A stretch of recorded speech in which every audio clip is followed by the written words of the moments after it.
మీ నామంలో దీన్ని ఒప్పించేస్తుండగా దీన్ని మీరు ఆశీర్వదించి దీవించండి. ఈ విధంగా దీన్ని నిర్మించడానికి తగిన ఆర్థిక స్తోమతను కలిగించి చక్కటి ఆలోచన జ్ఞానం ఇచ్చి ఈ రీతిగా దీన్ని నిర్మించుకోవడానికి మీరు చూపిన కృపంతటి కొరకు వందనాలు స్తోత్రాలు చెల్లిస్తూ, మరి సమయంలోనైనా ఈ కుటుంబాన్ని మీరు ఏర్పరచుకున్నారు. నీ నామములో ప్రతి కార్యము చేసి నీ నామాన్ని కనపరచడానికి కుటుంబానికి మీరు ఇచ్చిన ఈ ఆధిక్యత, ఈ ధన్యత కొరకు స్తోత్రాలు. ఎవరైతే నేను కనపరుస్తారో వాటిని కనపరిచే దేవుడు కనుక ఈ సెంటర్లో చిన్నవేర గ్రామంలో ఈ సెంటర్లో చక్కటి స్థలాన్ని ఇచ్చి ఈ రీతిగా ఈ షాపుని నిర్మించడానికి చక్కటి ఆలోచన విడలకిచ్చి వారి హస్తాలను బలపరిచి నిర్మించడంలో మీరు సహాయం చేసినందుకు వందనములు స్తోత్రాలు చెల్లించుకుంటూ, కుటుంబంలో మీరు చేసిన ఈ మేలు కొరకై వందనాలు స్తోత్రాలు చెల్లిస్తూ, ఆస్తిగా నన్ను చేరువచ్చిన పరిశుద్ధులను కుటుంబాన్ని మీ హస్తాలకు అప్పగించుకుంటూ వందనాలు స్తోత్రాలు చెల్లించుకుంటూ, మాకంటే ముందుగా ఈ షాపులో మీరు ప్రవేశించి దీన్ని మీరు ఆశీర్వదించండి. మీ నూతన నిబంధనని ప్రోక్షించి దాన్ని పరిశుద్ధపరిచి ఈ షాపు ఆశీర్వాదకరంగా చేయమని కోరి ప్రభువును రక్షకుడునైన యేసయ్య నామములో ప్రార్థించి వేడుకొనుచున్నాం తండ్రి. ఆమేన్. చదువుకున్నాం.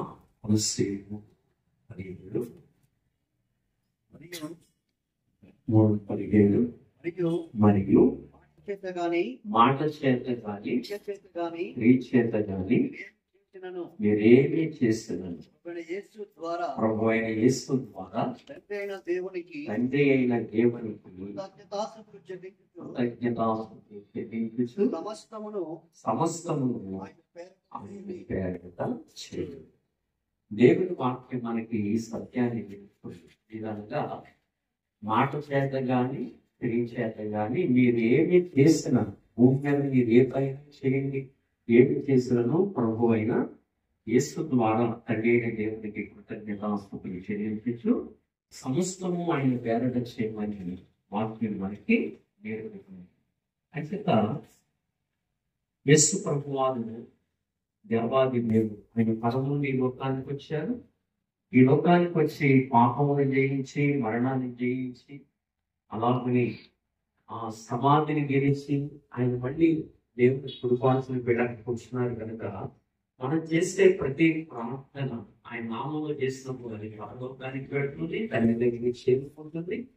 కనుక మనం ఏ కార్యం కొరకైతే ప్రార్థన చేస్తున్నాము, దేని కొరకైతే మనం ప్రార్థన చేస్తాము, దానికి తగిన ఆశీర్వాదము దీవెన దేవుడు మనకి అనుగ్రహించి మనం ఆశీర్వదిస్తాడు. వాస్తవాన్ని ఈ సందర్భంగా మనం గుర్తుపెట్టుకోవాలి. అంచేతని మనం ఏం చేసినా ప్రభు నామంలోనే చేయాలి అని దేవుని వాక్యం మనకి నేర్పుతుంది. మరొక మాట మనం చదువుకుందాం. ద్వితీయోపదేశ కాండము 28వ అధ్యాయము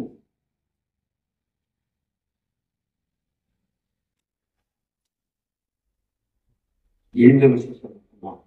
28:8 నీ పట్లలోను నీవు చేయు ప్రయత్నములన్నిటిలోనూ నీకు దీవెన కలుగునట్లు యెహోవా ఆజ్ఞాపించు. నీ పట్లలోను నీవు చేయు ప్రయత్నములన్నిటిలో నీకు దీవెన కలుగునట్లు యెహోవా ఆజ్ఞాపించును అని వాక్యం సెలవిస్తుంది. అందులో మరి విడదెంతో కష్టపడి ఈ షాపును పట్టుకోవడం జరిగింది. మరి వాడు మురళి అలాగే రాజు వీళ్ళిద్దరు చాలా కష్టపడి ఈ పని చేస్తూ వచ్చారు. అక్కడ షాపు నిర్మించడానికి కనుక మీరు చేసే ఈ ప్రయత్నాన్ని దేవుడు సమృద్ధిగా ఆశీర్వదించాలని, సమృద్ధిగా దీవించాలని మనందరం కూడా ప్రార్థన చేయాలి. నేను వాక్యం చెప్పింది, నీ పట్టాలో నీవు చేయి ప్రయత్నములన్నిటిలో దీవెన కలుగునట్లు యెహోవా ఆజ్ఞాపించును అని దేవుని వాక్యం మనం తెలియజేస్తుంది. ఇంకొక మాట కూడా చదువుకుని చేసి లోపలికి వెళదాం. ద్వితీయోపదేశ కాండము 15వ అధ్యాయము 10వ వచనం చదువుకున్నాం. ఇందువలన నీ దేవుడైన యెహోవా నీ కార్యములన్నిటిలోనూ నీవు చేయు ప్రయత్నములన్నిటిలోనూ నిన్ను ఆశీర్వదించను. యెహోవా నీ కార్యములన్నిటిలోనూ నువ్వు చేయు ప్రయత్నములన్నిటిలోనూ నిన్ను ఆశీర్వదించను అని వాక్యం కనిపిస్తుంది. కుటుంబాన్ని దేవుడు ఏర్పరుచుకున్నాడు కనుక, తాను శుద్ధిగా చేసుకున్నాడు కనుక దేవుడు రక్తం చేత కడిగి శుద్ధీకరించి తను విడదగా వీరిని అంగీకరించాడు కనుక వీరు చేసే ప్రతి ప్రయత్నమును దేవుడు దీవెన కలిగినట్టుగా మనందరూ కూడా ప్రార్థన చేస్తూ ఈ నోవెల్ షాప్ అని మనం ప్రారంభంలో ప్రార్థన చేసుకుందాం. అందరూ పాటిస్తున్నారండి, ప్రార్థించుకుందాం. లక్ష్మి గారిని బట్టి ప్రార్థిస్తూ మీరు ఆ దంపతులను ప్రేమించి వారికి అనుగ్రహించిన సంతానము వారి పెద్ద కుమారుడు మురళి, పెద్ద కోడలు అయిమ, వారికి ఇచ్చిన ఇద్దరు కుమార్తెలు, చిన్న కుమారుడు రాజు, తనకి ఇచ్చిన జీవిత భాగస్వామి దుర్గా, వారికి ఇచ్చిన ఇద్దరు కుమార్తెలను బట్టి ప్రత్యేకంగా ప్రార్థిస్తూ ఈ కుటుంబ రక్తస్తంభమును బట్టి ప్రార్థన చేస్తూ ఈ ప్రత్యేకమైన సమయంలో ఈ కుటుంబాన్ని మీరు లోకముల నుండి ప్రత్యేకపరుచుకున్నారు, అమూల్యమైన గొప్ప రక్షణ ప్రసాదించారు, సత్యవాక్యములో స్థిరపరిచారు, నీ సొత్తుగా భూమి మీద కొనసాగుతూ ప్రతి విషయంలో నీ నామాన్ని ఘనపరుస్తూ వీరి కుటుంబంలో ఏ పని చేసినా ఏ కార్యం చేసినా నీ నామాన్ని ఘనపరుస్తూ నిన్ను మహిమపరుస్తూ కార్యాలు జరిగిస్తూ ఉండగా కుటుంబం మీద మీ కరుణా కటాక్షముల నుంచి కుటుంబాలను మీరు ఆశీర్వదించి నీ కృపల వర్ధనింపచేయమని ప్రార్థిస్తున్నాం. చిన్నవరం గ్రామంలో ఈ యొక్క సెంట్రల్లో చక్కటి స్థలాన్ని ఇచ్చి వీరి ద్వారా ఈ షాపును ఏ విధంగా నిర్మింపజేసి ఈరోజు వీటిని మీ నామంలో ప్రతిష్ఠ చేయడానికి ప్రారంభించడానికి మీరు ఇచ్చిన మంచి సమయం కొరకు వందనాలు. విలాసంగా నన్ను అలాగే సంఘ పరిశుద్ధులందరినీ ఆహ్వానించి ప్రార్థనాపూర్వకంగా ఈ కార్యాన్ని వారు కొనసాగిస్తూ ఉండగా మా అందరి ప్రార్థన ఆలకించి ఈ షాపుని స్థలాన్ని మీరు ఆశీర్వదించి దీవించి నీ కృపలో వర్ధనింపచేయవలసిందిగా ప్రార్థన చేస్తూ నీ పట్లలోనూ నీవు చేయు ప్రయత్నములన్నిటిలో దీవెన కలిగినట్లు యెహోవా ఆజ్ఞాపించనని సెలవిచ్చారు. నీ కార్యములన్నిటిలో దీవెన కలిగినట్లు యెహోవా ఆజ్ఞాపించనని మీరు సెలవిచ్చారు కనుక మీ ఆశీర్వాదము మీ దీవెన ఈ షాపులో మెండుగా ఉంచమని ప్రార్థిస్తూ మీ నూతన నిబంధనని ప్రోక్షించి ఈ షాపుని పరిశుద్ధపరిచి పవిత్రపరిచి ఆశీర్వాదకరంగా దీవెనకరంగా చేయమని మీ పాదసన్నిధిలో ప్రత్యేకంగా ప్రార్థన చేస్తూ ఈ ప్రత్యేకమైన సమయంలో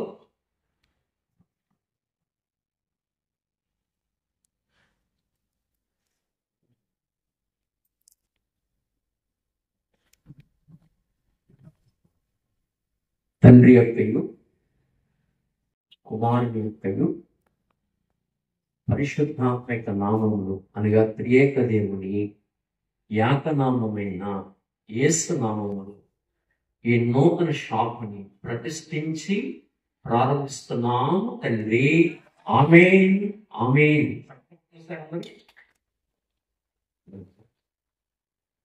లేదా చక్కగా పాటలు పాడుకుంటూ లోపలికి వెళ్ళి చక్కగా ఒక రౌండ్ వేద్దామండి. అందరూ చక్కగా రౌండ్ మాతో పాటు తిరగండి.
8వ వచనాన్ని మరి సమయంలో సత్యనారాయణ గారు చదివిస్తారు. వారు సాయంకాలము కావచ్చినది, ప్రొద్దుగుంకినది, మాతో కూడా ఉండుమని చెప్పి ఆయనను బలవంతము చేసిరి కనుక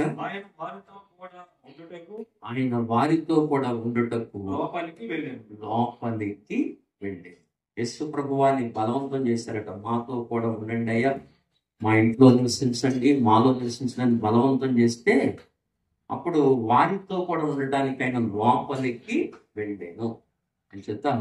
యేసు ప్రభువాన్ని ఎప్పుడు మనం ఆహ్వానించాలి. మాతో ఉండండి స్వామి, మాకు తోడై ఉండండి అని మనం ఆహ్వానిస్తే ఆయన మనలోకి వస్తాడు, మనతో ఉంటాడు. ఆయన మనతో ఉంటే అనేకమైన ఆశీర్వాదాలు దీవెనలు మనకి కలుగుతాయిన వాస్తవాన్ని పూర్తిగా గుర్తించాలి. మంచిది. ఈ చక్కటి కూడికని ఏర్పాటు చేసిన మన సోదరి, మన ప్రియులు కుండేపూడి రామకృష్ణ గారికి, అలాగే లక్ష్మి గారికి, వారిద్దరు కుమారులకి, అలాగనే కోడళ్ళకి, మనవరాండ్రకి నా ప్రత్యేకమైన వందనాలు తెలియజేస్తున్నానండి. నా ప్రత్యేకమైన వందనాలు. చేరువచ్చిన మీ అందరికీ ప్రత్యేకమైన వందనాలు తెలియజేస్తున్నాను. చాలా సంతోషం. నన్ను లక్ష్మి గారు ఆచంట తీసుకెళ్ళారు. ఏమండి, ఆచంట తీసుకెళితే నేను అక్కడికి వెళ్ళేసరికి అక్కడ వాళ్ళు ఇళ్ళన్నీ కూడా చిన్న చిన్న ఇళ్ళు. అక్కడికి వెళ్ళిన తర్వాత వాళ్ళందరూ వాక్యానికి లోబడ్డారు. దేవుని వాక్యానికి లోబడి దేవునిలో నడిచారు. ఇవాళ వాళ్ళందరూ మంచి ఇళ్ళు కట్టుకున్నారు. హృదయం అనే ఇల్లు కట్టబడుతున్నాయి, భౌతికమైన ఇల్లు కూడా కట్టబడ్డాయి. చక్కటి ఆశీర్వాదం ప్రతి కుటుంబానికి దేవుడు అనుగ్రహించాడు. అందరు కూడా మంచి మంచి బిల్డింగులు కట్టుకుని ఇవాళ హాయిగా వారి జీవితాలు గడుపుతున్నారు. ఎందుకంటే ఎవరైతే వాక్యానికి లోబడతారో ఖచ్చితంగా దేవుడు వారిని ఆశీర్వదిస్తాడు. మనల్ని దీవించేది, మనల్ని ఆశీర్వదించేది దేవుని వాక్యమే. ఏ మనుషుల్లో కూడా ఆశీర్వాదం లేదు. నీతిమంతుడు లేడు, ఒక్కడు కూడా లేడు. కానీ మనల్ని ఆశీర్వదించేది దేవుని వాక్యం. అంతేనే ఆ వాక్యముందు లక్ష్యముంచిన ఎడల మీకు మేలు అంటాడు అపుస్తలుడైన పేతురు. కనుక వాక్యముందు లక్ష్యముంచాలి. ఆ వాక్యమే మనల్ని ఆశీర్వదిస్తుంది, ఆ వాక్యమే మనల్ని దీవిస్తుంది అన్న సత్యాన్ని కూడా మనం గుర్తుపెట్టుకోవాలి. మంచిది. మరి ఈ నూతన షాపులో వాక్యాన్ని కనపరుచుకుందామా? అందరు మీ బైబిల్ పైకి చూపించండి. ఒక శరణం పాడుకుని తర్వాత దేవుని వాక్యంలోకి వెళదాం. అందరూ బైబిల్ చూపించండి, చక్కగా పైకి చూపించండి.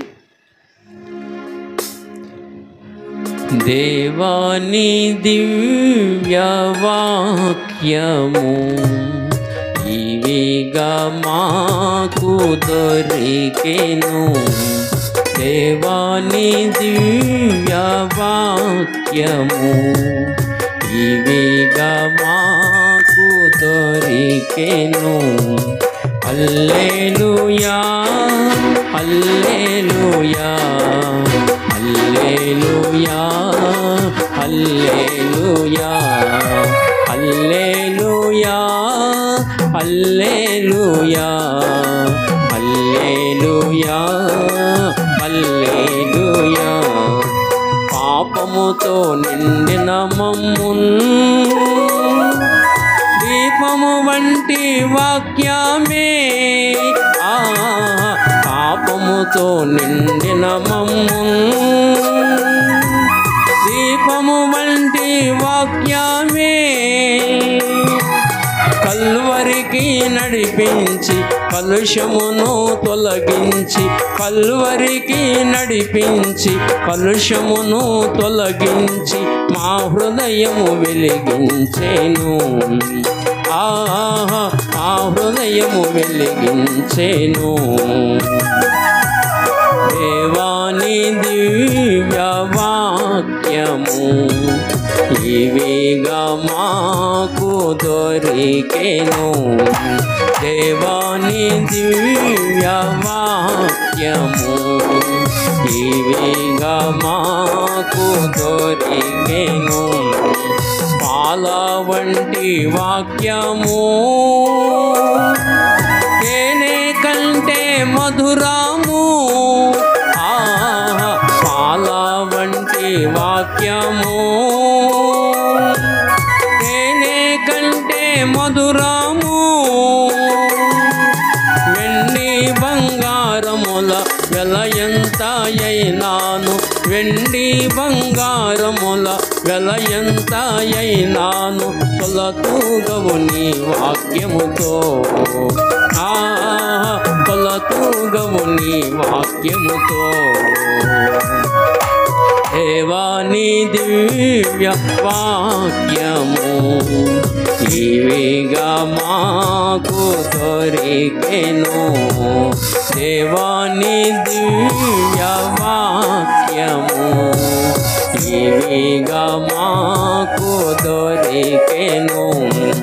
హల్లెలూయా హల్లెలూయా హల్లెలూయా హల్లెలూయా హల్లెలూయా హల్లెలూయా హల్లెలూయా హల్లెలూయా. మంచిది. అపోస్తుల కార్యములు 14వ అధ్యాయము. అపోస్తుల కార్యములు 14వ అధ్యాయము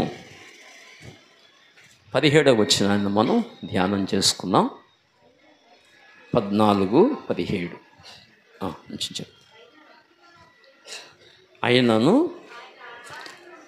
ఆయన ఆకాశము నుండి మీకు వర్షమును ఫలవంతములైన ఋతువులను దయచేయచ్చు, ఆహారము అనుగ్రహించుచు ఉల్లాసముతో మీ హృదయములను నింపుచు మేలు చేయుచుండుట చేత మిమ్మల్ని గూర్చి సాక్ష్యము లేకుండా చాలు చాలు. చిన్న మాట ప్రార్థన చేసుకుందాం. కళ్ళు మూసుకోనండి. పరిశుద్ధుడైన తండ్రి, చదవబడిన లేఖన భాగములో నుండి మా అందరితో మాట్లాడమని నీ సన్నిధిలో ప్రార్థిస్తున్నాం. 22వ తారీఖు నవంబర్ నెల 2025 సంవత్సరము. మా ప్రియులు కొండేపూడి రామకృష్ణ గారు, లక్ష్మి గారు, వారికి ఇచ్చిన 2 కుమారులు, కోడండ్రు, ఆ కుటుంబాన్ని బట్టి ప్రార్థిస్తూ, వారి యొక్క రక్త సంబంధులు వారిని బట్టి కూడా ప్రార్థిస్తూ, ఈ చినమేరం గ్రామంలో ఈ సెంటర్లో మీరు ఇచ్చిన స్థలాన్ని బట్టి, ఈ స్థలంలో వారు నియమించిన ఈ షాపును బట్టి మీకు వందనాలు. ఈరోజు మీ నామంలో దీన్ని ప్రతిష్ఠించి మీకు అప్పగించడానికి కృపనిచ్చావు. నువ్వు చేసిన ఈ ఉపకారాన్ని బట్టి, మేలును బట్టి నీ నామాన్ని ఈ రీతిగా పాటల ద్వారా, వాక్య ధ్యానము ద్వారా, ప్రార్థన ద్వారా నిన్ను ఘనపరుస్తూ ఉండగా, నీ నామాన్ని హెచ్చిస్తూ ఉండగా, కుటుంబానికి రావాల్సిన ఆశీర్వాదము, దీవెన బిడ్డలకు మీరు అనుగ్రహించండి. చదవబడిన లేఖన భాగం నుంచి మీరు మాతో మాట్లాడమని, చేరవచ్చిన పరిశుద్ధులందరినీ మీ చేతులకు అప్పగించుకుంటూ, కుటుంబాన్ని మీ చేతులకు అప్పగిస్తూ మా అందరితో మాట్లాడమని కోరుకుంటూ యేసు నామములో అడిగి వేడుకుంటున్నాము తండ్రి. ఆమేన్, ఆమేన్. చేరవచ్చిన మీ అందరికీ మరొకసారి వందనాలు. లైవ్ చూస్తున్నాం, మీకు కూడా ప్రత్యేకమైన వందనాలు తెలియజేస్తున్నాం. ఇది కృతజ్ఞత కూడిక. ఏ కూడిక? ఎందుకు కృతజ్ఞత అంటే, మన కుటుంబాలలో ఎన్నో మేలులు, ఉపకారాలు దేవుడు చేస్తున్నాడు. దేవుని యొక్క ఉపకారాలు 2 విధాలుగా ఉన్నాయి. ఒకటి భౌతిక సంబంధమైన మేలులు, 2 ఆత్మ సంబంధమైన మేలులు. దేవుని ఎరగని ప్రజలకేమో భౌతిక సంబంధమైన మేలులే వాళ్ళకి మేలులుగా ఉంటాయి, కానీ ఆత్మ సంబంధమైన మేలులు వాళ్ళకి కలగవు. కానీ దేవుని తెలుసుకున్న వారికి రెండు రకాల మేలులు, ఒకటి శారీరక మేలులు, రెండు ఆత్మకు సంబంధించిన మేలులు దేవుడు అనుగ్రహించే దేవుడుగా దేవుని వాక్యంలో మనం చూడగలుగుతాం. కేవలము శరీర మేలులైతే రేపొద్దున మరి ఆత్మ చావుందా? లేదు. ఆత్మకి నాశనం అనేది లేదు. శరీరంలో ఎంతకాలం ఉంటాం? పూర్ణ ఆయుష్ ఉంటే 70 సంవత్సరాలు, 100 సంవత్సరాలు. ఇది పూర్ణ ఆయుష్ ఉంటే. ఆ తర్వాత అయినా లోకాన్ని విడిచిపెట్టాలి. కానీ ఆత్మ నాశనము లేనిది, మరి దాని గురించిన అవగాహన ఉండొద్దు, మరి దానికి వచ్చే ఆశీర్వాదాలు దానికి ఇవ్వద్దు. దాని గురించి కూడా మనం దేవుని వాక్యములో నుంచి మనం ఆలోచించాలి. కనుక దేవుడు రెండు విధాలుగా ఆశీర్వదించే ఆ దేవుడని మనం గుర్తెరగాలి. ఏమండి? కనుక ఇక్కడ మనం చదవబడిన లేఖన భాగంలో ఏమనుందంటే, అక్కడ మేలు చేయుట చేత ఉంది కదా, మేలు చేయుట చేత. ఏంటా మేలులు అంటే, లక్ష్మి గారి జీవితంలో, రామకృష్ణ గారి జీవితంలో మనం ఆలోచన చేస్తే, ఈరోజు ఈ షాపులో ఉండి మనం దేవుణ్ణి ఆరాధిస్తున్నాం. చక్కటి స్థలాన్ని, ఈ సెంటర్లో ఈ చక్కటి స్థలాన్ని ఇవ్వడం. చాలాసార్లు మురళి ఈ స్థలాన్ని అమ్మేస్తాను అనేవాడు. నాకెందుకో నచ్చలేదు అది, నేను అమ్మేస్తాను అనేవాడు మురళి. అలా అన్నప్పుడల్లా నేను కేకలేసేవాడిని, సెంటర్లో ముక్క ఎవడైనా అమ్ముకుంటాడా? ఇది చాలా తెలివి తక్కువ పని, దీన్ని మనం అమ్ముకోకూడదు, అది సెంటర్లో ముక్క, అది ఉపయోగపడద్దు మనకని చెప్తూ వచ్చేవాడిని. లేదయ్య గారు నాకు నచ్చలేదు దీన్ని అమ్మేస్తాను అనేవాడు. లేదు అలా చేయకూడదని చెబుతూ రావడం జరిగింది. ఏమండి, మొత్తానికి దేవుడు దీన్ని ఎంచుకున్నారు బిడ్డలు. ఇవాళ చక్కటి షాప్ని వేశారు. ఈ యొక్క సెంటర్కి ఒక అందం వచ్చింది. ఏమండి, చక్కటి షాప్ని ఇక్కడ వేయటం జరిగింది. ఇలాంటి సెంటర్ ప్లేస్లో మొక్కలు మనకు అద్భుతంగా ఉంటాయి. ఇవి మళ్ళీ ఎలాంటివి మనం కొనుక్కోవాలన్నా మనకు దొరకవు. అవకాశం వచ్చినప్పుడే వాటిని మనం సద్వినియోగం చేసుకోవాలి, కానీ మళ్ళీ మనకు కావాలన్న గమ్ముని దొరికే పరిస్థితులు ఉండవు, మన చేతులకు అందవు కూడా. ఏమండి, కనుక ఈ రోజుని ఇలాగ చక్కటి మరి షెడ్ వేసి షాప్ ఓపెన్ చేసి ఈ రీతిగా దేవుడి నామాన్ని మనం ఘనపరుస్తున్నాం. ఇదంతా కుటుంబంలో దేవుడు చేసిన మేలు, ఉపకారం. కనుక దేవుడు మేలులు చేయువాడు.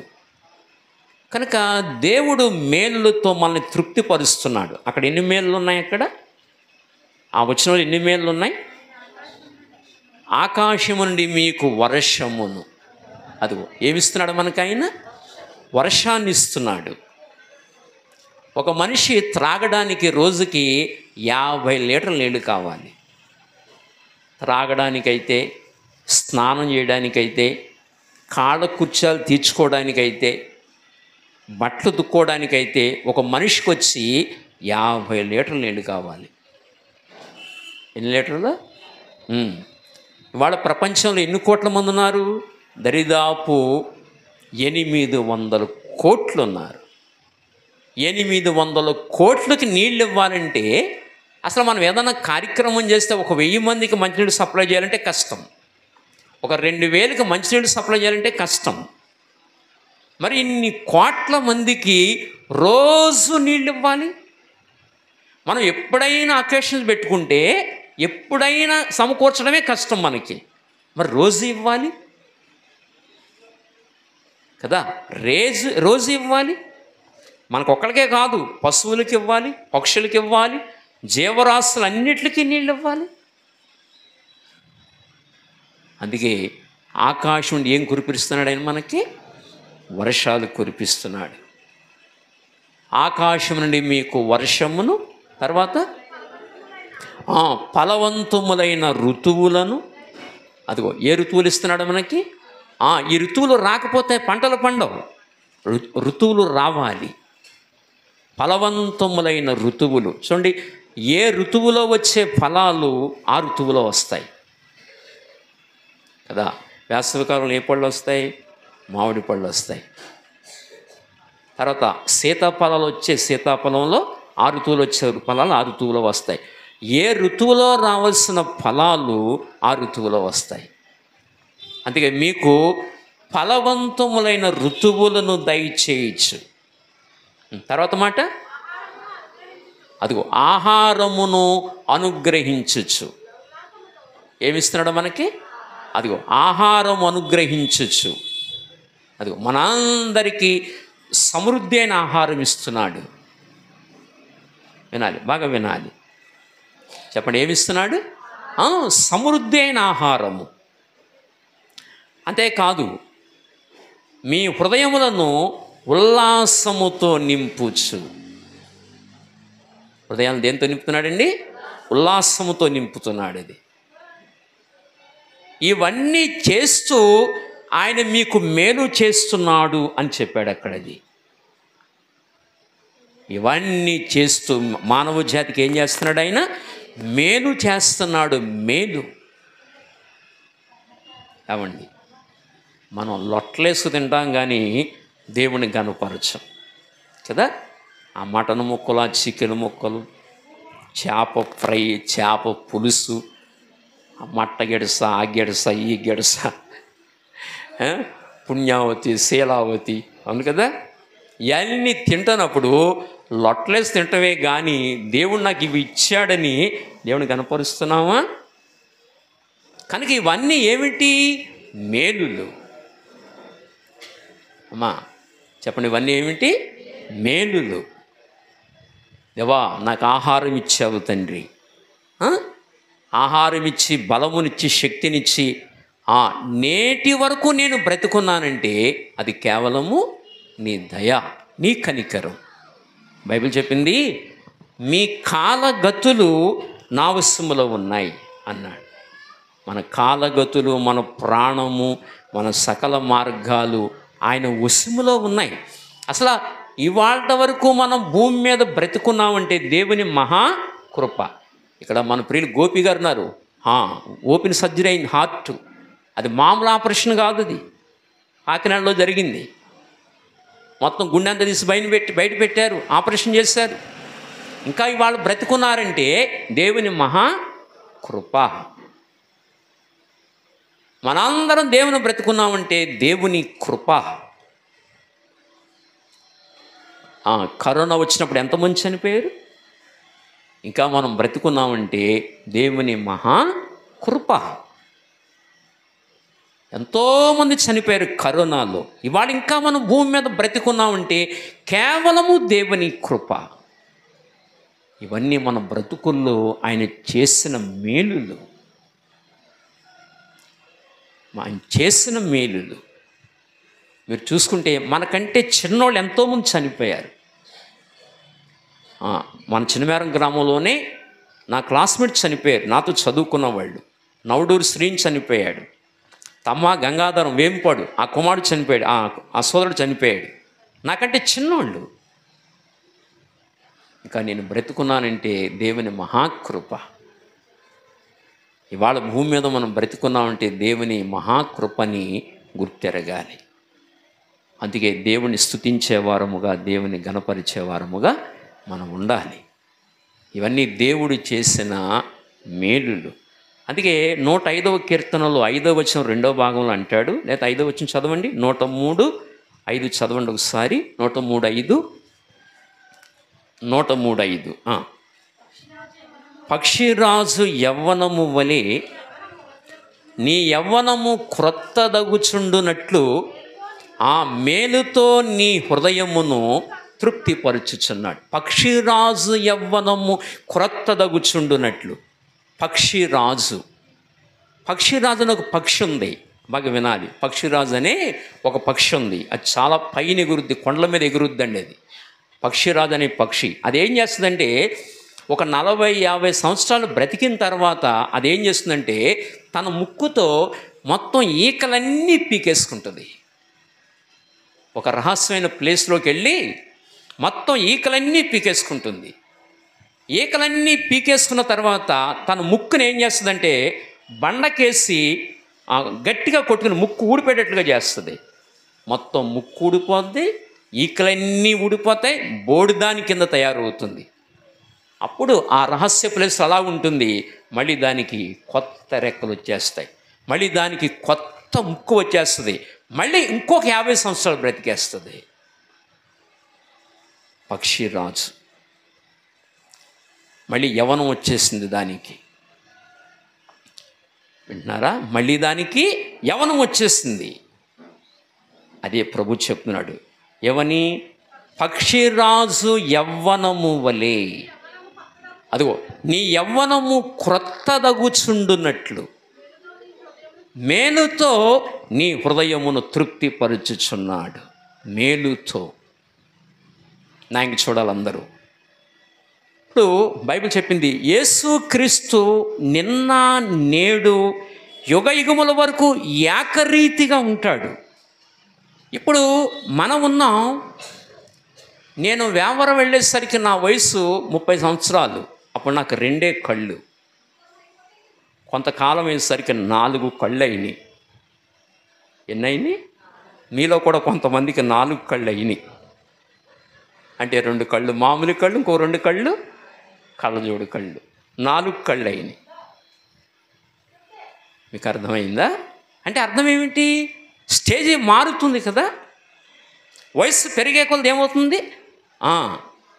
బాల్యము, అదైన తర్వాత యవ్వనము, అదైన తర్వాత నడిప్రాయము, అదైన తర్వాత వృద్ధాప్యము. అంటే మనం ఏకరీతిగా లేము.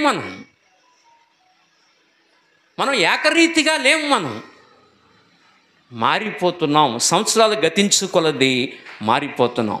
కానీ బైబిల్ చెప్పింది యేసు ప్రభు సంవత్సరాలకి అంతము లేదు.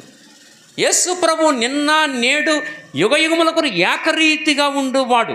ఏకరీతిగా నిత్య యవ్వనుడు ఆయన. ఆయన నిత్య యవ్వనుడు కనుక నీకు వృద్ధాప్యము రానివ్వడు.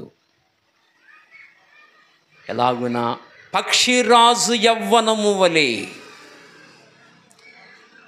సరే, పక్షిరాజు యవ్వనము వలె నీ యవ్వనము అంటే శరీరానికి కాసుమా. దీనికి ఎలాగ వస్తావు? వృద్ధాప్యం. నీ ఆత్మకి ముసలితనాన్ని రానివ్వడు.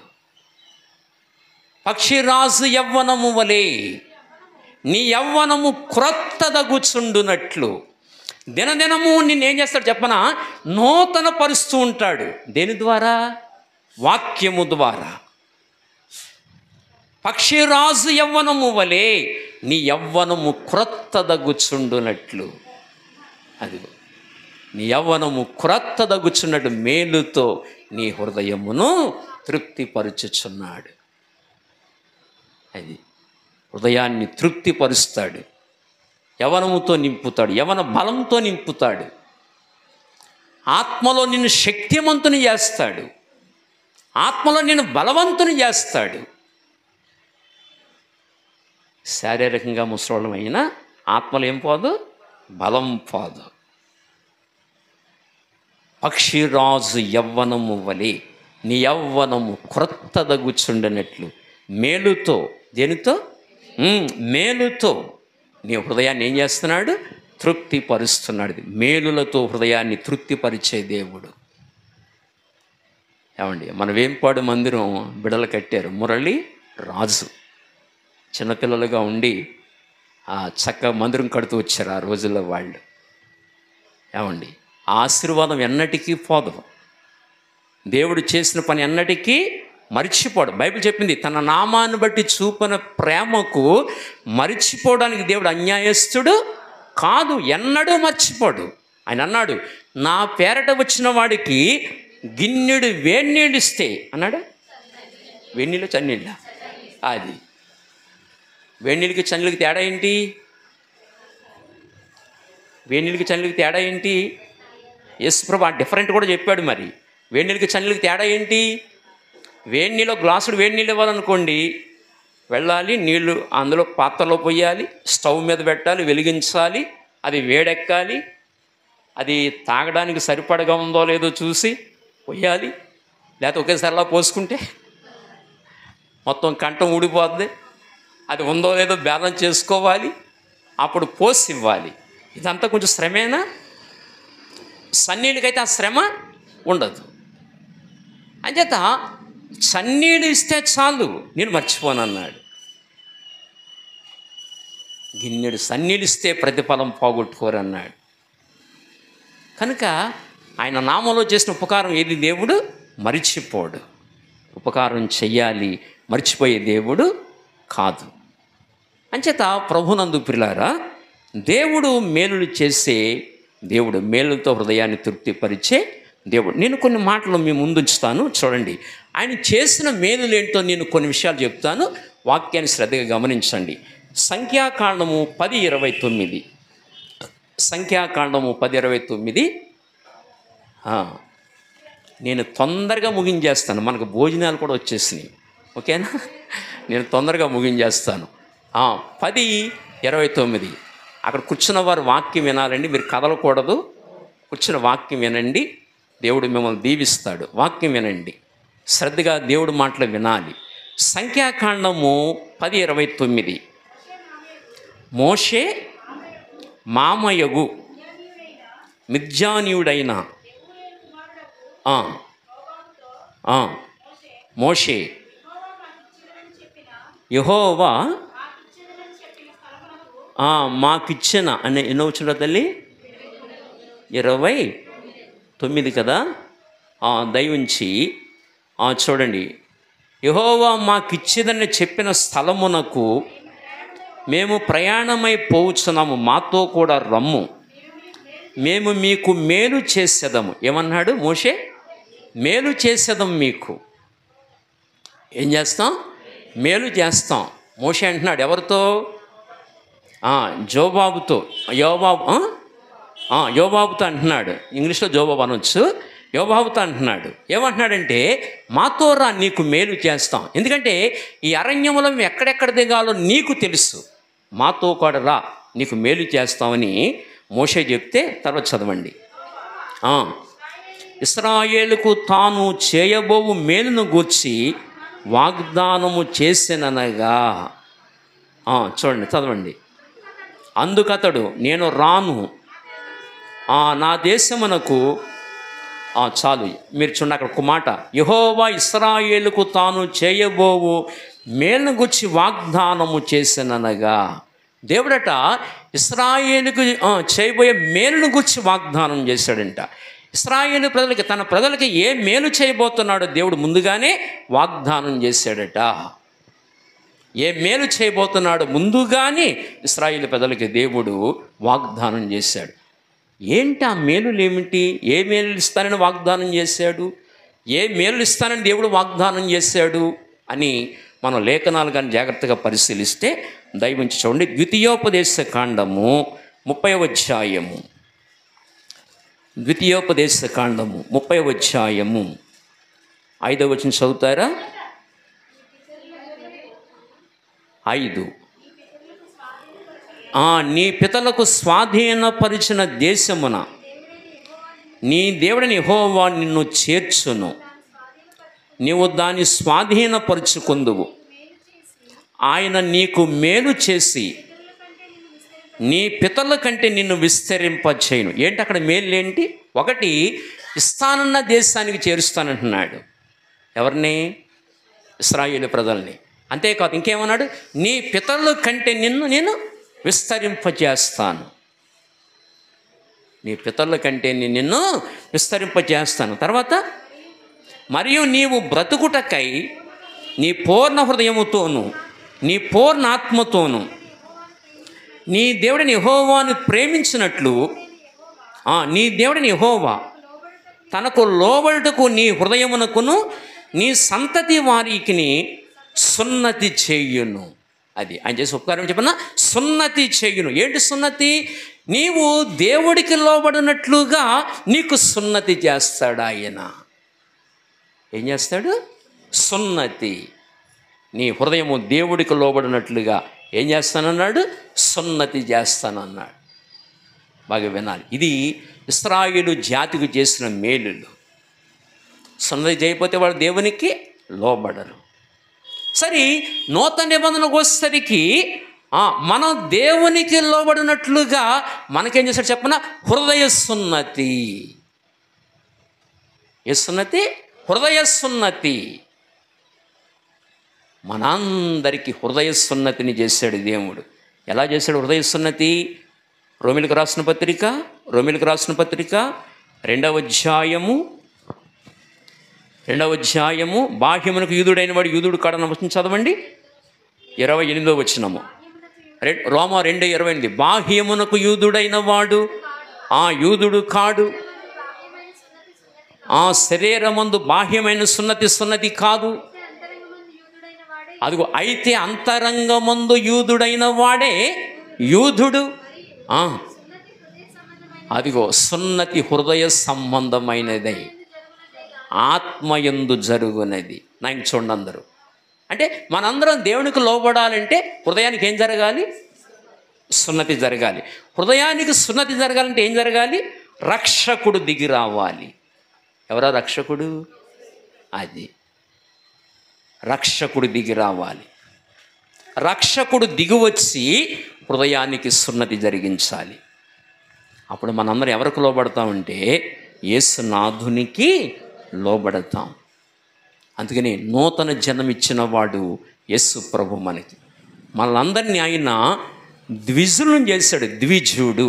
ద్వి అంటే రెండవసారి, జ అంటే పుట్టుట. రెండవసారి పుట్టాం మనం. వినాలి, బాగా వినాలి. అగ్రజ అంటే అర్థం ఏంటి? మొదట పుట్టినవాడు. జ అంటే పుట్టుడని అర్థం. అగ్రజ అంటే మొదట పుట్టినవాడు. సరోజ అంటే అర్థం ఏంటి? సరస్సులో పుట్టినవాడు. పద్మజ అంటే అర్థం ఏమిటి? పద్మములో పుట్టినవాడు. ద్విజుడు అంటే రెండవసారి పుట్టినవాడు. నీకు రెండవసారి నూతన జన్మ నీకు ఎలా కలిగిందంటే ప్రభుని ద్వారా. నీ హృదయానికి సున్నతి కలిగించాడు. ఆయనే దేవుడు, ఆయన తప్ప వేరొక దేవుడు లేడు అని నీ హృదయానికి జ్ఞానాన్ని కలిగించాడు. ఆయన చీకటిలో ఉన్న హృదయానికి వెలుగును కలిగించాడు. నీ హృదయానికి వెలుగు కలిగించి చీకటిలో మరుగుతున్న నీ హృదయాన్ని, ఏమండి, మరణములో కూర్చున్న నీ హృదయాన్ని, చీకటిలో మరుగుతున్న హృదయాన్ని వెలుగులోకి తీసుకొచ్చాడు ఆయన. ఇప్పుడు మనం ఎవరికి లోబడుతున్నామంటే ప్రభువుకి మనం లోబడుతున్నాం. ఆయనే నా ప్రాణేశ్వరుడు అని, నా దేవుడని, నా విమోచకుడని, నా రక్షకుడని మన జీవితాలు ఆయనకి సమర్పించుకున్నాం. ఇవాళ ఆయన అడుగు జాడలో నడుస్తున్నాం. అనుక్షణం మన ఊపిరి, మన ధ్యాసే ఆయన. అనుక్షణం నా ప్రాణప్రియుడని, అనుక్షణం మన ధ్యాస ఎవరి మీద? ఆయన మీదే. యేసన్ గారు పొంచి పాట రాశాడు. నా ప్రాణ ప్రియుడా ప్రభువా నా జీవితం అంకితం నీకే, నా జీవితం అంకితం.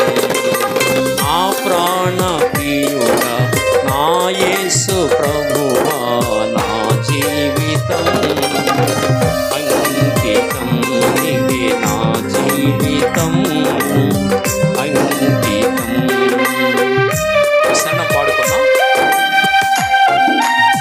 అందరూ పాడండి. నా ప్రాణములు తండ్రి, ప్రాణమిచ్చి నన్ను కొనుక్కున్నావు, నీ రక్తమిచ్చి నన్ను కొనుక్కున్నావు, నా హృదయానికి సున్నతి కలిగించావు, నాకు రాజు అయ్యావు, దేవుడు అయ్యావు, నా ప్రాణేశ్వరుడు అయ్యావు అని ప్రవహిస్తున్నావు.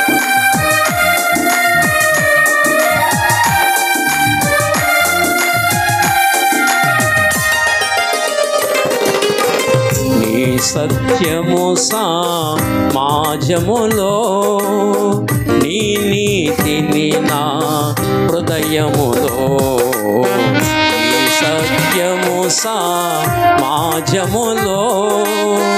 నీ నీతిని నా హృదయములో దాచియుంచలేను ప్రభు, దాచియుంచలేను ప్రభు, స్తుతియాగముగా నూతన గీతము నే పాడేదా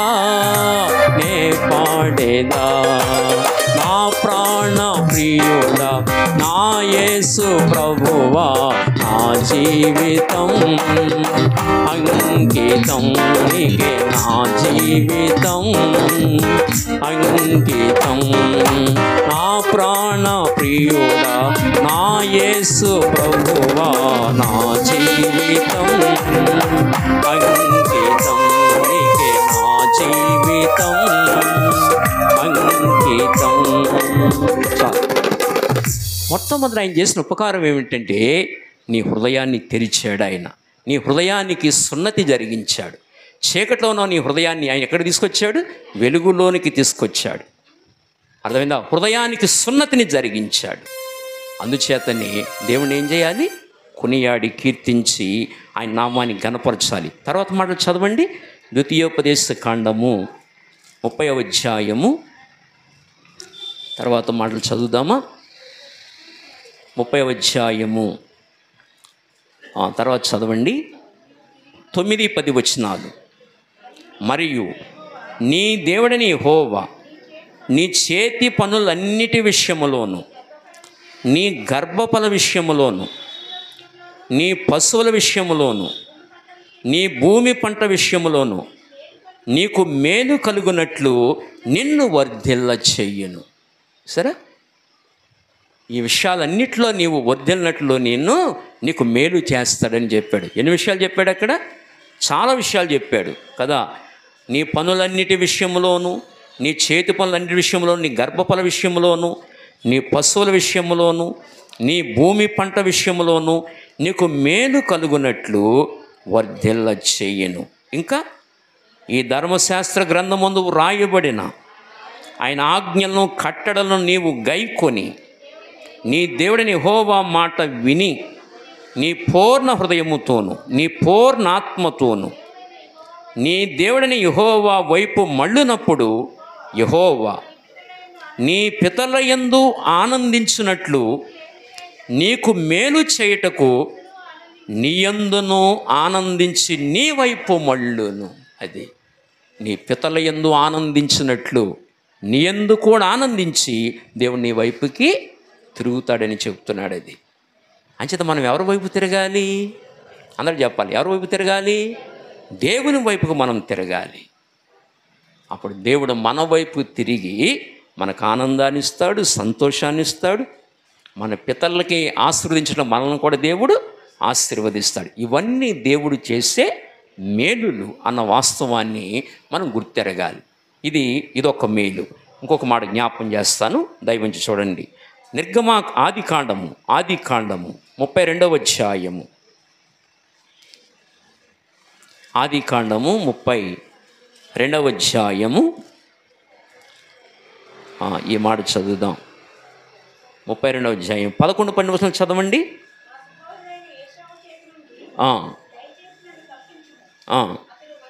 అతడు వచ్చి పిల్లలతో తల్లిని నన్ను చంపునేమో అని అతనికి భయపడుచున్నాను.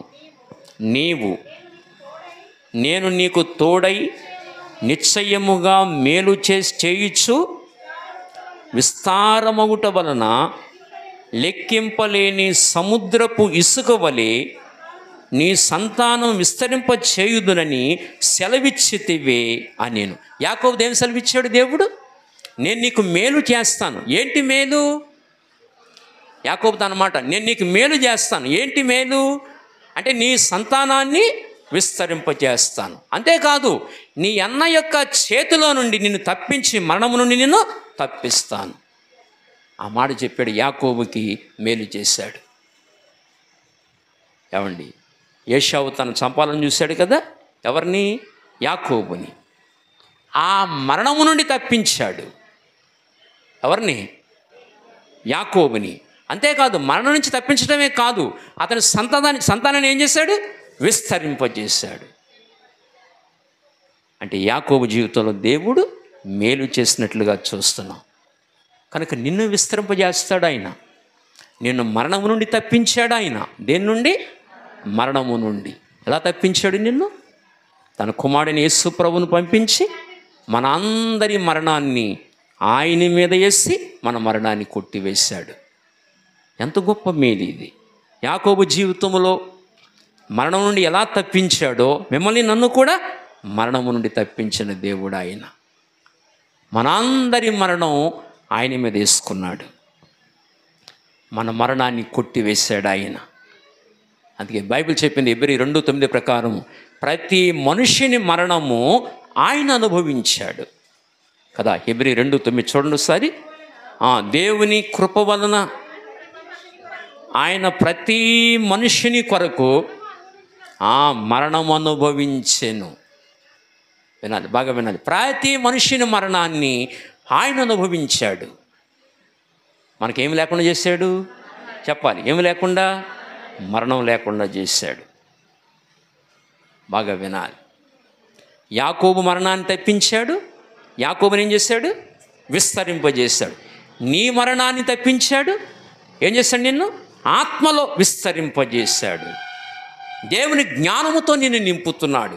పరిశుద్ధ జ్ఞానముతో నింపుతున్నాడు. ఇశ్రాయేలు విస్తరించినట్లుగా నీ హృదయంలో తన జ్ఞానముతో నిన్ను నింపుతున్నాడు. ఇశ్రాయేలు 12 గోత్రాలు భూమి మీద విస్తరించినట్లుగా దేవుడిచ్చిన వాక్యాన్ని, తన భక్తుల ద్వారా ఇచ్చిన వాక్యాన్ని నీ హృదయంలో విస్తరింపజేస్తున్నాడు. దేవుడు నిన్ను ఆశీర్వదిస్తున్నాడు. ఇది గుర్తెరగాలి. పాపము నుండి, శాపము నుండి, మరణము నుండి నిన్ను నన్ను తప్పించాడు. తప్పించి ఏం చేశాడు? విస్తరింపజేస్తున్నాడు. యాకోబుని ఏం చేశాడు? విస్తరింపజేశాడు. మన బ్రతుకుల్లో చేసిన మేలు ఇది. బాగా వినాలి, బాగా వినాలి. మన జీవితాల్లో దేవుడు చేసిన మేలు ఇది. యాకోబుని అన్న యొక్క మరణం నుండి విడిపించాడు. 2 విస్తరింపజేశాడు. ఇప్పుడు చెప్పండి, మన అన్న ఎవరు? మన అన్న ముందు ఏది పుట్టింది? మన అన్న ఎవరు? చెప్పాలి. అబ్రహాం దగ్గర చెప్పండి. అన్న ఎవరు? ఇష్మాయేలు. తమ్ముడెవరు? ఇస్సాకు. ఇష్మాయేలు ఏం చేశాడు? తమ్మును బాధ పెట్టాడు. అలా నీ జీవితంలో మొదట పుట్టింది ఏది? శరీరము. తర్వాత పుట్టింది ఏది? ఆత్మ. కనుక శరీరం ఏం చేస్తుంది? నీ ఆత్మని బాధ పెడుతుంది. ఇష్మాయేలు ఇస్సాకును బాధ పెట్టినట్లుగా నీ శరీరం ఇప్పుడు నిన్ను బాధ పెడుతుంది. దీని మరణము నుండి నిన్ను తప్పించాడు. అర్థమైందా? దయవించి కొరింథీయులకు రాసిన మొదటి పత్రిక, కొరింథీయులకు రాసిన మొదటి పత్రిక 15వ అధ్యాయము 46వ వచనము. ఆత్మ సంబంధమైనది మొదటి కలిగినది కాదు, ప్రకృతి సంబంధమైనది మొదట కలిగినది, తరువాత ఆత్మ సంబంధమైనది చాలు. సరే, మొట్టమొదట శరీరం కలిగింది, తర్వాత ఆత్మ కలిగింది. ఆత్మ సంబంధం తర్వాత కలిగింది, ప్రకృతి సంబంధం మొదట కలిగింది. కనుక నీ జన్మ మొట్టమొదట ప్రకృతి సంబంధమైన జన్మ, ఆ శరీరం నీకు అన్నయ్య. తర్వాత జన్మ ఆత్మీయంగా జన్మించావు కదా, అది తమ్ముడు. అంటే ఆత్మ సంబంధమైన జీవితము ఆత్మ తమ్ముడు, అన్నయ్యము శరీరము. ఇప్పుడు శరీర క్రియలు మనల్ని ఏం చేస్తాయంటే చంపేస్తాయి. దేన్ని చంపేస్తాయి? ఆత్మను చంపేస్తాయి. అంటే ఆ శరీర క్రియలు ఆత్మను చంపేస్తాయి. కనుక ఇప్పుడు నిన్ను ఏం చేస్తాడంటే అన్న యొక్క మరణము నుండి నిన్ను విడిపించాడు. ఆ అన్నే శరీరము. అంటే యేసు ప్రభు వారు వచ్చి నిన్ను ఆత్మ సంబంధిగా మార్చి శరీర సంబంధమైన జీవితం నుండి నిన్ను విడిపించాడు. అర్థమైందా? నీ జీవితంలో లోక సంబంధ విషయాలు నీ హృదయంలో విస్తరించినప్పుడు ఆయన వచ్చి నిన్ను ఆత్మ సంబంధిగా చేసి పరలోక జ్ఞానం నీలో విస్తరించేటట్లుగా చేశాడు. ఇది నీ జీవితంలో చేసిన మేలు. ఒకప్పుడు ఈ జ్ఞానం నువ్వు ఎరగవు. ఈ జ్ఞానం నీకు తెలియదు ఒకప్పుడు, ఈ సంగతులు నీకు తెలియవు, ఈ మార్గాలు నీకు తెలియవు. కానీ నిన్ను రక్షించి తన జ్ఞానంతో నింపుతున్నాడు, అంటే నిన్ను విస్తరింపచేస్తున్నాడు. ఇది ఒక మేలు. ఇవన్నీ కొంచెం ఆధ్యాత్మిక అర్థాలతో ఉంటాయి, భావాలతో ఉంటాయి. చాలా జాగ్రత్తగా అర్థం చేసుకోవాలి. ఇప్పుడు నేనేం చేస్తున్నాడు? ఆయన విస్తరింపజేస్తున్నాడు. ఎందులో? ఆత్మలో. దేంతో? తన వాక్య జ్ఞానముతో నిన్ను విస్తరింపజేస్తున్నాడు. కనుక మరణం నుంచి తప్పించాడు, విస్తరింపజేస్తున్నాడు. యాకోబుని మరణం నుంచి తప్పించాడు, విస్తరింపజేసాడు. ఈ మేలు నీకు చేస్తానని యాకోబుతో చెప్పాడు, ఇవాళ నీతో చెప్పాడన్నమాట. ఇది మేలు. అర్థమైందా? దేవుడు మనల్ని విస్తరింపచేస్తున్నాడు, మేలులతో నింపుతున్నాడు. దేవుడు మనల్ని విస్తరింపచేస్తున్నాడు. ఇదొక మేలు. అర్థమైందా? ఇంకొక మేలు జ్ఞాపం చేస్తాను. నిర్గమాకాండము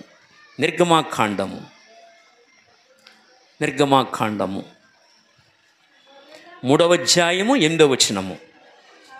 కాబట్టి ఐగుప్తీయుల చేతిలో నుండి వారిని విడిపించుటకును, ఆ దేశములో నుండి విశాలమైన మంచి దేశమునకు, అనగా కనానీయులకు, హిత్తీయులకు, అమోరీయులకు, పెరిజ్జీయులకు, హివ్వీయులకు, యెబూసీయులకు నివాస స్థానమై పాలు తేనెలు ప్రవహించు దేశమునకు వారిని నడిపించుటకు దిగివచ్చి ఉన్నాను. సరే, ఎక్కడికి నడిపించడానికి దిగొచ్చాడు దేవుడు? పాలు తేనెలు ప్రవహించు దేశానికి, పాలు తేనెలు ప్రవహించే దేశానికి నడిపించడానికి నేను దిగివచ్చి ఉన్నాను. ఎక్కడి నుంచి విడిపించి?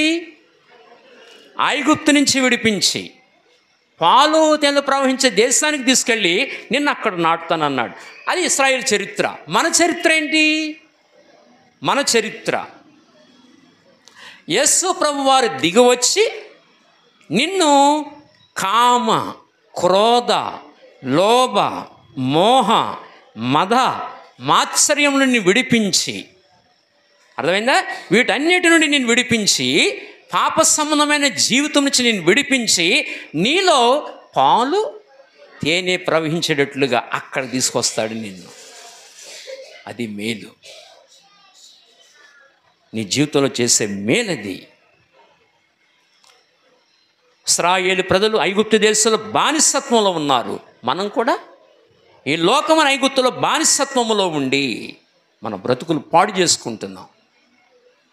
ఏ పాపము జయించకుండా, 1 లోకానికి దాసులం, 2 శరీరానికి దాసులం, 3 మరణానికి దాసులం. మరణం జయించడం మన వల్ల అవ్వదు. మరణానికి దాసులం, పాపమునకు దాసులం, సమాధికి దాసులము. ఈ దాస్యపు బ్రతుకు నుండి విడిపించడానికి రక్షకుడు దిగి వచ్చాడు.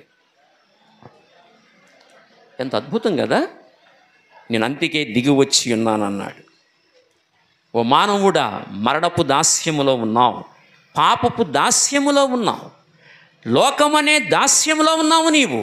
ఇదిగో నిన్ను విడిపించడానికి దిగి వచ్చాను. అది బ్రతుకులు దాస్యంలో ఉన్నాయి. ఇంకా ఆ కులం ఈ కులం అని లేదు, ఆ జాతి ఈ జాతి అని లేదు. మానవులందరూ పాపపు దాస్యములో ఉన్నారు. విడిపించడానికి దిగి వచ్చాడు ఆయన. అందుకే నేను ఎక్కడికి వచ్చాను? దిగి వచ్చి ఉన్నాను. ఎందుకు వచ్చాడు? ఎందుకు దిగాడు? కనానీయుల చేతిలో నుండి, హివ్వీల చేతిలో నుండి, పెరిజ్జీల చేతిలో నుండి విడిపించడానికి దిగి వచ్చి ఉన్నాను. ఎక్కడికి నడిపించడానికి దిగి వచ్చాను? పాలు తేనెలు ప్రవహించు దేశానికి తీసుకురావడానికి దిగి వచ్చి ఉన్నా. నీ హృదయంలో ఏం ప్రవహిస్తున్నాయి? అందరూ ఆయన చూడాలి. ఏం ప్రవహిస్తున్నాయి హృదయంలో? కోపము, ద్వేషము, పగ, కలహము, అపవిత్రత, కళంకము, ఇవన్నీ ప్రవహిస్తున్నాయి. అవునా కదా? చెప్పాలి. అవునా కదా? జాలుందా? కనికరం ఉందా? ప్రేమ ఉందా? పరిశుద్ధత ఉందా? దేవునికి వచ్చిన జ్ఞానం ఉందా? లేదే. ఇవన్నీ లేవే. ఇవన్నీ లేవు. అంచేత ఇలాంటి జీవితాల్లోకి పరిశుద్ధత నింపడానికి, ప్రేమతో నింపడానికి, జ్ఞానంతో నింపడానికి, పాలు తేనెలు ప్రవహించే దేశంగా చేయడానికి దిగొచ్చాడు. ఇది మానవుని జీవితంలో ఆయన చేసిన మేలు. ఇది విషయాలు అర్థమవుతున్నాయా? ఆయన చేసిన మేలు. అందుకే ఈ మేలు చేస్తూ ఆయన వచ్చాడు. ఇంకొక మాట చెప్పి నేను ముగించేస్తాను. నిర్గమాకాండము 6వ అధ్యాయము, అయ్యా 6వ అధ్యాయము 6వ అధ్యాయము 7వ వచనం చదవండి.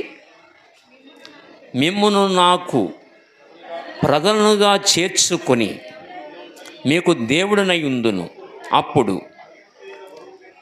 ఐగుప్తీయుల బరువు క్రింద నుండి మిమ్మల్ని వెలుపలికి రప్పించిన మీ దేవుని యెహోవాను నేనే అని మీరు తెలుసుకొందురు.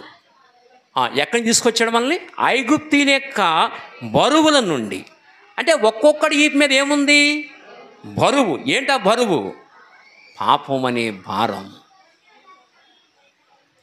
నాకు చూడాలి, అందరూ నాకు చూడాలి. ఇప్పుడు ఒక్కొక్కడి వీపు మీద, ఇక్కడ కూర్చున్న మనందరి మీద, ఒక్కొక్కడి వీపు మీద 1000 కేజీలు బరువు పెట్టామనుకోండి, మనిషి ఎలా నుంచుంటాడా, వంగుంటాడా? చెప్పాలి. అది ఒక్కొక్క 1000 కేజీలు బరువు నడనికి కట్టాడనుకోండి, ఎలా ఉంటాడు అప్పుడు? ఇప్పుడు ఆ వ్యక్తి ఫ్రీగా కూర్చోడానికి ఉంటుందా? ఉండదు. ఫ్రీగా పడుకుంటానికి ఉంటుందా? ఉండదు. ఫ్రీగా భోజనం చేయడానికి ఉంటుందా? ఉండదు. ఏమేసి తిరుగుతూ ఉండాలి? బరువేసు తిరుగుతూ ఉండాలి. అసలు ఒక 10 కేజీలు పొట్ట పెరిగితేనే ఇబ్బంది అయింది. 10 కేజీలు. ఈ మధ్యకాలంలో మా గోపి గారు యంగ్గా తయారైపోతున్నారు. మంచి డైట్ చేసి మంచి స్మార్ట్గా తయారైపోయారు, చాలా స్లిమ్గా తయారైపోయారు. ఏమండి, నేను కూడా ఇంచుమించు 80 కేజీలు 72 కేజీలకు వచ్చాను నేను కూడా. అలాగే సత్యనారాయణ గారు భలే తగ్గుతున్నాం, అందరం తగ్గాలి. ఏమండి, ఈ 10 కేజీలు బరువు పెరిగితేనే, ఎక్సెస్ అవుతేనే తట్టుకోలేకపోతున్నాం. ఒక 1000 కేజీలు వెనకాల ఉందనుకోండి, మనిషి పరిస్థితి ఎలా ఉంటుంది? అలా మనందరం ఏం మోస్తున్నామంటే పాప భారాన్ని మోస్తున్నాం. అది ఒకప్పుడు. ఆ భారము నుండి ఒక్కొక్కడిని విడిపించాడు. ఎంత అద్భుతకరుడు ప్రభు. ఆ భారం నుండి ఒక్కొక్క వ్యక్తిని బయటికి తీసుకొచ్చాడు. దేవుడేమో భారాల నుండి బయటికి తీసుకొస్తే మనం ఏమంటున్నాం చెప్పనా? మళ్ళీ భారానికి వెళుతున్నాం, కావాలని తెచ్చుకుంటున్నాం. ఎందుకని? సరైన గ్రహింపు లేక, సరైన జ్ఞానము లేక, సరైన అవగాహన లేక, ఆశీర్వాదం ఏంటంటో తెలియక మళ్ళీ పాపం అని ఆ కాడి కిందకి వెళుతున్నాం. మళ్ళీ మనం గ్రహింపు లేక, లేఖనాలు అర్థం కాక, దేవుని శక్తి అర్థం కాక మళ్ళీ కాడి కిందకే వెళుతున్నాం. చూడండి, 2 ఎడ్ల బండి ఇలా ఎత్తుతాడు, అప్పుడు ఎద్దులు ఏం చేస్తాయి? కాడి కింద వెళతాయి. అలా కాడి ఎత్తుతున్నాడు, కాడి కిందకి వెళుతున్నాం మళ్ళీ మనం. అంచేత ఆ కాడి నుండి మనల్ని విడిపించాడు, బరువుల నుంచి దేవుడు మనల్ని విడిపించాడు. అదే చెప్తున్నాడు అక్కడ. ఆ వచనంలో ఎంత అద్భుతంగా మాట్లాడాడు దేవుడు.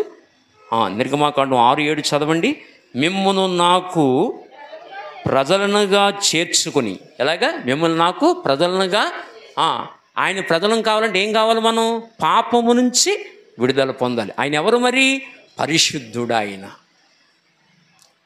పాపము నుంచి విడుదల పొందాలి. కనుక మరి ఈ కుటుంబాన్ని, లక్ష్మి గారిని, వారి పిల్లల్ని దేవుడు తన పిల్లలుగా చేసుకున్నాడు. అలా మనలందరినీ చేసుకున్నాడు, తన పిల్లలుగా చేర్చుకున్నాడు మనల్ని. ఇంకెక్కడికి వచ్చిన వారిలో ఇంకెవరైనా ఆయన పిల్లలు కాకపోతే ఏం కావాలి? మారు మనస్సు పొందాలి, పాపక్షమాపణ కొరకు బాప్తిసం తీసుకోవాలి, ఆయన పిల్లలు కావాలి. ఏమండి, కనుక మీరు నాకు పిల్లలు కావాలని చెప్తున్నాడు ఆయన. పిల్లలుగా చేర్చుకుని నేను మీకు దేవుడునయుందును. అప్పుడు ఐగుప్తీయుల బరువుల క్రింద నుండి, సరే, ఐగుప్తీయుల బరువుల క్రింద నుండి మిమ్మల్ని వెలుపలికి రప్పించిన మీ దేవుడైన యెహోవాను నేనే అని మీరు తెలుసుకొందురు. అది కనుక మరొక ఉపకారం ఏంటంటే, భారం నుంచి, బరువు నుంచి దేవుడు మనం బయటికి తీసుకొచ్చాడు. ఈ మేలుని బట్టి ఏం చేయాలి? దేవుని ఆరాధించి ఘనపరచాలి.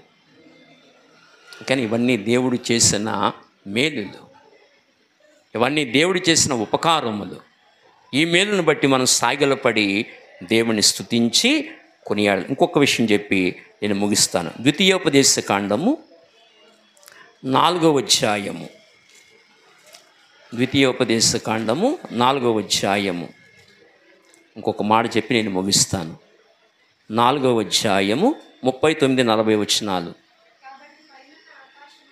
కాబట్టి పైనున్న ఆకాశమందును క్రిందనున్న భూమి యందును యెహోవాయే దేవుడనియు లేడనియు నేడు నీవు ఎరిగి జ్ఞాపకమునకు తెచ్చుకొనుము. నీకును తర్వాత నీ సంతానపు వారికిని క్షేమము కలుగుటకై నీ దేవుడని యెహోవా సర్వకాలము నీకిచ్చుచున్న దేశములో నీవు దీర్ఘాయుష్మంతుడు వగునట్లు నేడు నేను నీకు ఆజ్ఞాపించు ఆయన కట్టడలను ఆజ్ఞలు నీవు గై కొనవలేను.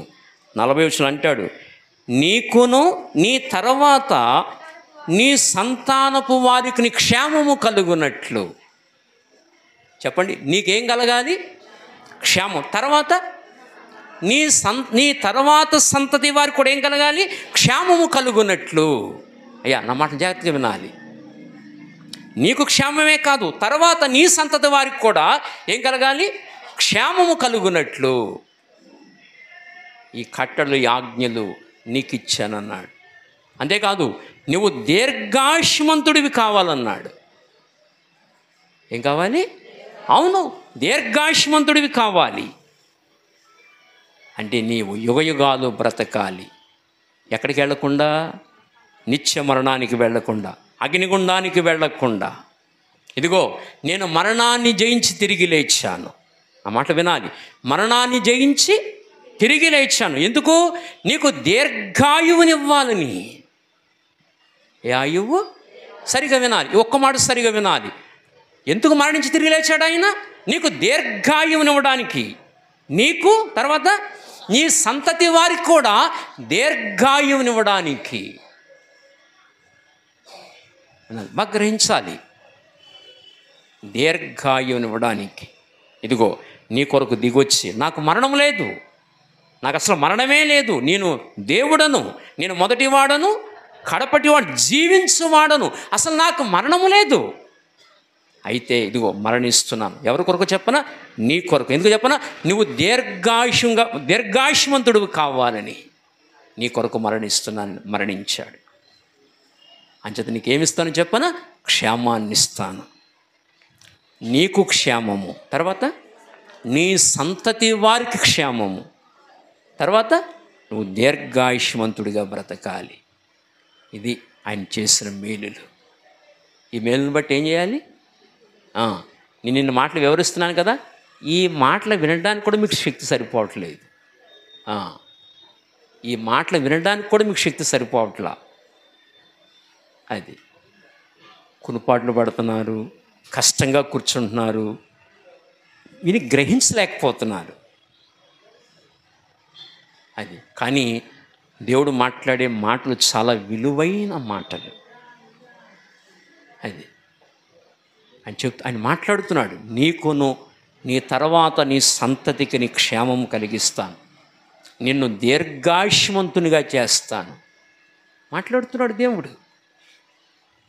అలాగన్నట్లుగానే తన కొడుకును పంపించాడు. మనందరి మరణం తన కొడుకు మీద వేశాడు. మనందరి పాపపు శిక్ష తన కొడుకు మీద వేశాడు.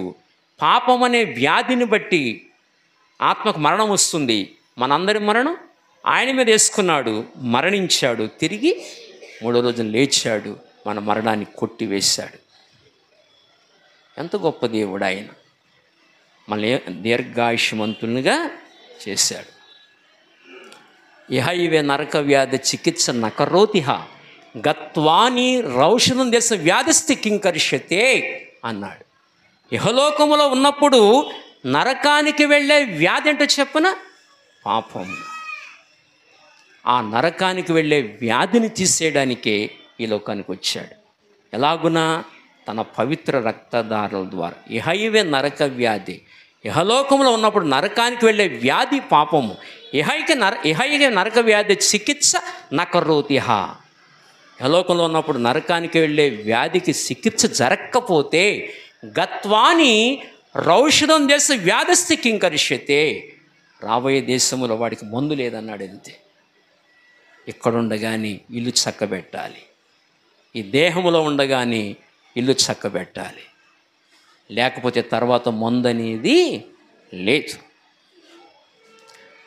అర్థమైందా?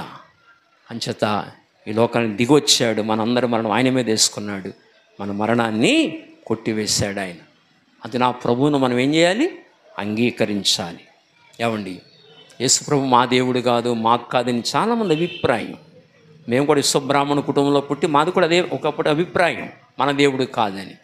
కానీ అందరి దేవుడు. చత్వారి శృంగతయో అస్య పాద ద్విపాద ద్విహస్త సప్త శీర్షే అస్తాసో హస్య త్రిదావృద్ధ వృషభో రోరవీతి. మహాదేవు మత్యాగము అవివేశ అన్నాడు. అంటే మహాదేవుడు మత్యాగము అంటే మహాదేవుడు మత్యాగం అంటే మర్చులు అంటే మానవులు, యాగం అంటే యజ్ఞము. మహాదేవుడు మానవుడై యజ్ఞము చేయాలి. ఎలా చేయాలి? ద్విపాద ద్విహస్త, 2 పాదములు 2 హస్తాల్లో పొడవబడాలి. త్రిదావృద్ధ వృషభోరోరవీతి, ఒక పశువు వలె వ్రేలాడాలి. 3 మ్రేకుల మీద వ్రేలాడాలని చెప్పాడు. అలా వ్రేలాడిన వాడు ఎవరు? యేసు ప్రభు, లోకరక్షకుడు ఆయన. అంచేత మనందరి మరణం ఆయన మీద వేసుకుని మరణించి మన మరణాన్ని ఆయన కొట్టివేశాడు. అంచేత దీర్ఘాయువునిచ్చాడు, మనకి క్షేమం ఇచ్చాడు, తర్వాత సంతతికి క్షేమం. అంచేత మనం ప్రభు నమ్ముకోవాలి, మన పిల్లలకు కూడా ఈ జీవాన్ని పరిచయం చేయాలి. అలా తరతరాలు ఈ జీవం వెళ్ళాలి, మనతో కట్ అయిపోకూడదు. తరతరాలకి ఈ జీవం ప్రవహించాలి. అదే తరతరాలకి ఈ ఆశీర్వాదాన్ని ఇస్తానని చెప్పాడు. కనుక ఇన్ని మేలులు చేసిన దేవుని ఏం చేయాలి? మనం ఘనపరిచి కొనియాడి కీర్తించి ప్రభుని ఘనపరచాలి. కనుక దయవుంచి ప్రార్థన చేసుకుందాం. ప్రభు, ఇంత గొప్ప మేలు నా జీవితంలో చేసినందుకు నేను ఆరాధిస్తున్నాను తండ్రి. నేను నమ్మకంగా ప్రభువుని ఆరాధన చేద్దాం. అందరూ మోకరించండి, చిన్న మాట ప్రార్థన చేసుకుని అందరం కలిసి ప్రభుని ఘనపరుచుకుందాం. ప్రభువా, నువ్వు చేసిన మేలు ఎంతో గొప్పవి నాయనా. నా బ్రతుకులో ఈ మార్గాలు ఏమీ తెలియవు తండ్రి. నా జీవితంలో నన్ను ఆకర్షించుకున్నావు, ఈ గొప్ప మార్గాలన్నీ నాకు తెలియచేసావు తండ్రి. గొప్ప మేలు నా జీవితంలో చేసావు తండ్రి అని ప్రభుని స్తుతిందాం. అంత మాత్రమే కాదు, ఇవాళ మన సోదరి కొండేపూడి లక్ష్మి గారు, అలాగే రామకృష్ణ గారు, వారి పిల్లల జీవితంలో దేవుడు గొప్ప కార్యం చేశాడు. ఈరోజు ఈ షెడ్ ఈ రీతిగా కట్టుకోవడానికి దేవుడు గొప్ప కార్యం చేశాడు. ఇది భౌతిక సంబంధమైన మేలు, ఇది లోక సంబంధమైన మేలు. అంతేకాదు, వారి జీవితాల్లో దేవుడు గొప్ప రక్షణ ఇచ్చాడు. లక్ష్మి గారికి, వారి కుమారులకి, వారి కోడండ్రికి మంచి రక్షణ ఇచ్చి ఈనాడు సన్నిధిలో సాగే భాగ్యం ఇచ్చాడు. కనుక చేసిన మేలులను బట్టి దేవునికి మనం స్తుతులు చెల్లించాలి. అందరం కలిసి శరణం పాడుకుందాం. ప్రభు గొప్ప కార్యములు చేసెనని మనమోత్సాహించెదము.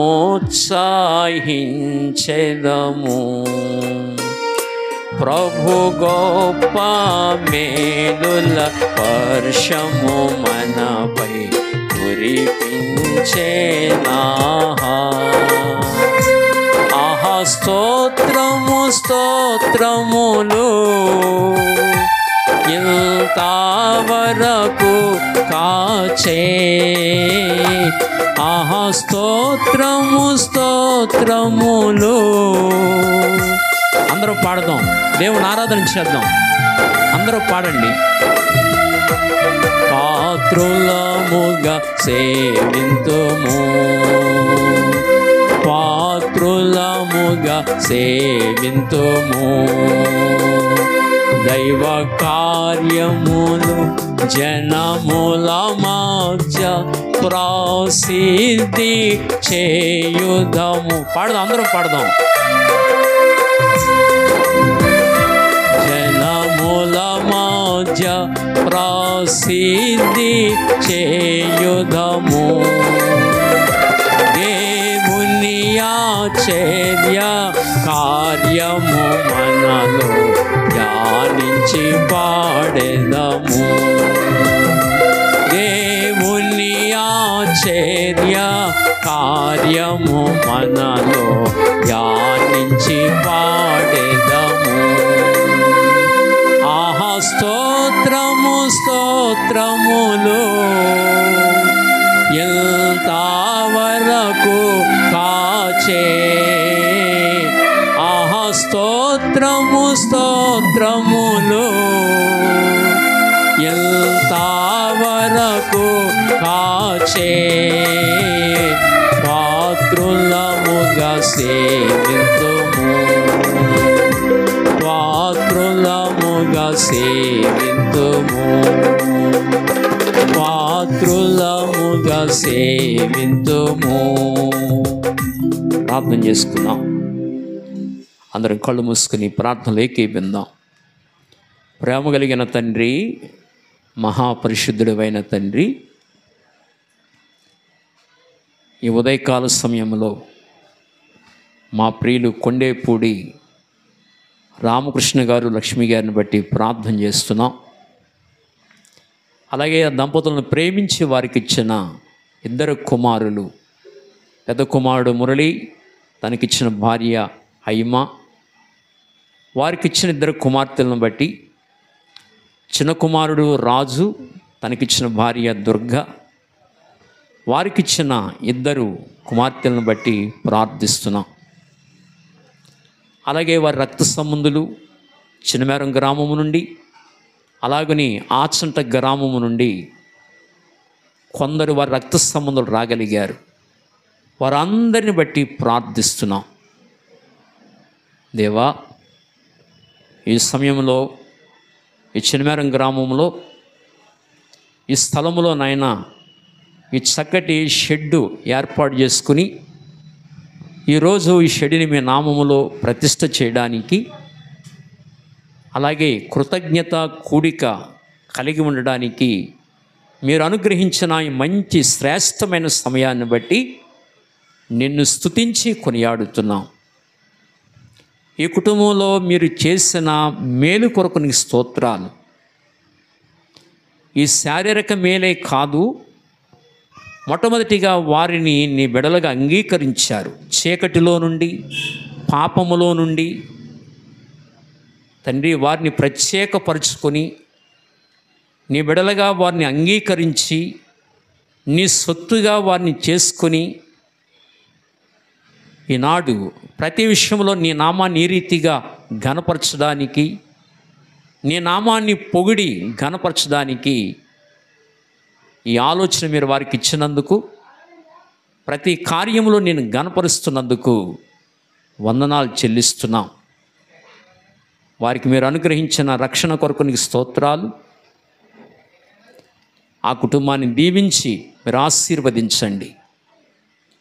ఆత్మ సంబంధమైన మేలులతో, భౌతిక సంబంధమైన మేలులతో కుటుంబాన్ని మీరు ఆశీర్వదిస్తూ నీ కృపలో వర్ధిల్లింపచేస్తున్నందుకు వందనాలు చెల్లిస్తూ, ఈరోజు ఈ షాపుని ఈ రీతిగా మీ నామంలో ఓపెనింగ్ చేయడానికి మీ సేవకులుగా మమ్మల్ని, సంఘ పరిశుద్ధులను, కొద్దిమంది వారి రక్త సంబంధులను పిలుచుకుని ఈ కార్యక్రమాన్ని ఈ రీతిగా వారు జరిగిస్తూ నీ నామాన్ని గణపరుస్తూ వచ్చారు కనుక నిన్ను గణపరచు వారిని నువ్వు గణపరిచే దేవుడవు కనుక వారిని గణపరిచి వారిని ఆశీర్వదించి ఇంకా లోతుగా నీ మార్గాల్లో నడుస్తూ నిన్ను సేవించు భాగ్యము వారికి దయచేయండి. నీ నామాన్ని బట్టి బలపరచండి, మీరు ఆశీర్వదించండి. ఈ షాపుని వాక్యం ద్వారా, ప్రార్థన ద్వారా, నీ నామాన్ని ఘనపరచుడు ద్వారా ఈ షాపుని పవిత్రపరిచి మీ నూతన నిబంధన రక్తాన్ని ప్రోక్షించి ఈ షాపుని మీరు పవిత్రపరిచి ఈ షాపు వారికి దీవెనకరంగా ఆశీర్వాదకరంగా చేయమని నీ పాద సన్నిధిలో ప్రార్థిస్తూ కూడి వచ్చిన సంఘ పరిశుద్ధులందరినీ మీ చేతులకు అప్పగించుకుంటూ మా అందరి జీవితాల్లో మీరు చేసిన మేలులు ఏమిటో, ఉపకారములు ఏమిటో నీ వాక్యములో నుండి కొన్ని విషయాలు మా ముందుంచినందుకు అయ్యా మీకు వందనాలు స్తోత్రాలు చెల్లిస్తూ చేసిన మేలును బట్టి సాగిలపడి నీ పాదములకు నాయన కృతజ్ఞతాస్తుతులు చెల్లించుకుంటూ నీకే మహిమ ఆరోపించుకుంటూ మరి ఈ సమయంలో వచ్చిన వారందరికీ చక్కటి భోజనం ఏర్పాట్లు చేశారు కనుక ఆ సమయాన్ని కూడా మీరు మాకు ఆశీర్వాదకరంగా చేయమని దీవెనకరంగా చేయమని నీ సన్నిధిలో ప్రార్థన చేస్తూ ఇంతవరకు వాతావరణంలో సహకరించినందుకు వందనాలు, చక్కటి వాతావరణం ఇచ్చినందుకు వందనాలు, ఇంతవరకు ఈ కార్యక్రమంలో తోడై ఉన్నందుకై మీకు వందనములు స్తోత్రాలు చెల్లించుకుంటూ ఇక్కడ వచ్చిన వాళ్ళు ఇంకెవరికైనా రక్షణ లేకుండా, వాస్తవాన్ని గ్రహించకుండా, నీవెవరవో ఏమై ఉన్నావో తెలియకుండా ఉంటే నువ్వు వారితో మాట్లాడి నువ్వు మరణాన్ని జయించిన పరిశుద్ధుడువని, మరణము కంటే బలశాలివని, మా పాపపు శిక్ష భరించిన వాడవని, మా మరణాన్ని మీరు అనుభవించి మా మరణాన్ని కొట్టివేసిన దేవుడవని, నీ ద్వారానే మోక్షము దొరుకుతుందని గ్రహించి నిన్ను రక్షకుడిగా స్వీకరించి వారి జన్మకర్మ పాపములు మీరు కార్చిన రక్తములో, ఆ పావన రక్తములో, ఆ పరిశుద్ధ రక్తములో వారి జన్మకర్మ పాపములు కడుక్కొని పరిశుద్ధులై నిన్ను అంగీకరించి నిన్ను సేవించే భాగ్యము వారికి దయచేయమని నీ సన్నిధిలో ప్రార్థిస్తూ నిన్ను అంగీకరించిన మేము నీ ఎడల నమ్మకస్తులమై నమ్మకంగా నిన్ను సేవించే వారముగా ఉండులాగున నీ కృప మా అందరి మీద ఉంచమని ప్రార్థన చేస్తూ మరొకసారి మీటింగ్ ఏర్పాటు చేసుకున్న కుటుంబాన్ని, చేరువచ్చిన మమ్మల్ని అందరినీ మీ దయగల స్థలాలకు అప్పగించుకుంటూ వందనాలు స్తోత్రాలు చెల్లించుకుంటూ ప్రభువును రక్షకుడునైన యేసయ్య నామములో ప్రార్థించి వేడుకొనుచున్నాము తండ్రి, ఆమేన్. గట్టిగా చెప్పండి.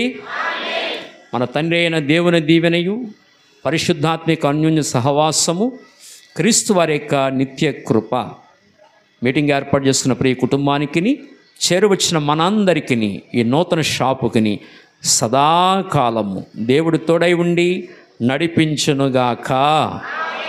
యేసు రక్తమే జయము, ప్రభు యేసు రక్తమే జయము, ప్రభు యేసు నామమునకే సంపూర్ణ విజయము కలుగునుగాక. ఆమేన్, ఆమేన్. అందరికీ వందనాలండి. మీటింగ్ ఏర్పాటు చేస్తున్న కుటుంబానికి, చేరువచ్చిన మీ అందరికీ ఆ ప్రత్యేకమైన వందనాలు. అందరికీ భోజనం ఏర్పాట్లు చేశారండి. అందరూ చక్కగా భోజనాలు చేసి వెళ్ళవలసిందిగా ప్రభు పేరిట మనం చేస్తున్నాం. అందరికీ మరొకసారి వందనాలు.